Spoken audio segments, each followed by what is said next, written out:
Hi guys, so this is my second video in the Money Things Couples Should Discuss series, if you like. So my previous video, I mentioned that I would split the list into two because it's long. I also mentioned that I would share a download, so have a look down below and you will see a link to download a list of all of these questions that I think couples should discuss around money, of course.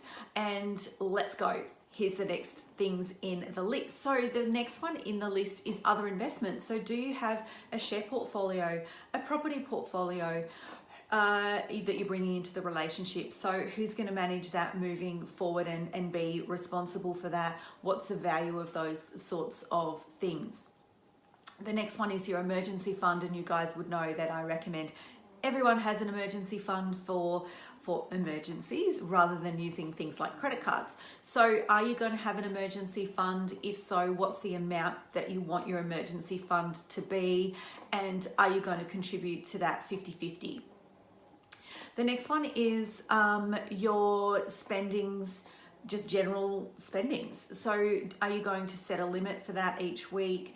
I mentioned previously a joint bank account. So, but for fun stuff, are you going to set a limit for that each week, and do you have separate accounts for that? The next one is just the household running of the budget and bills and so forth. Who's going to be responsible? You're going to have a CFO. There usually is in a relationship someone who manages the money and pays the bills and so forth. So who's that going to be? Who's going to be responsible for that? To do that weekly. Things like long-term financial planning. So what are your long-term financial goals individually and together? Who's going to plan that? Who's going to manage that and so forth? So what are your long-term financial goals? A power of attorney. I recommend that you have one. I certainly have one. So are you going to get a power of attorney? Who are you going to appoint as your power of attorney each?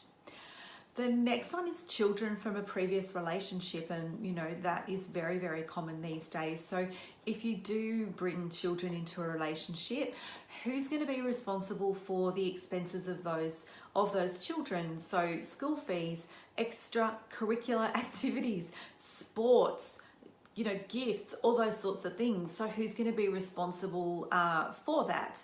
The last one that I wanted to cover off, and it's a sensitive one, is whether to get a binding financial agreement. And it's kind of like a prenup. So I certainly wish I'd had one a few years ago.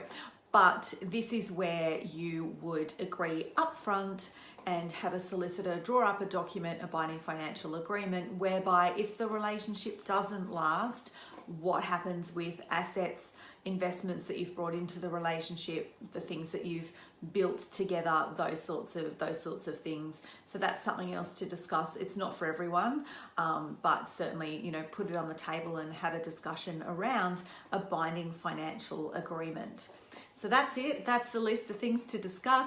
Have a look at the download below and, print off the list. I really encourage you to have the conversation around money up front, like I said in my previous video, before you headlong in a relationship. Hopefully you won't need to worry about things like the binding financial agreement, but it's just there as food for thought. So I hope this video helps. If it has, please feel free to share it. Have a great day.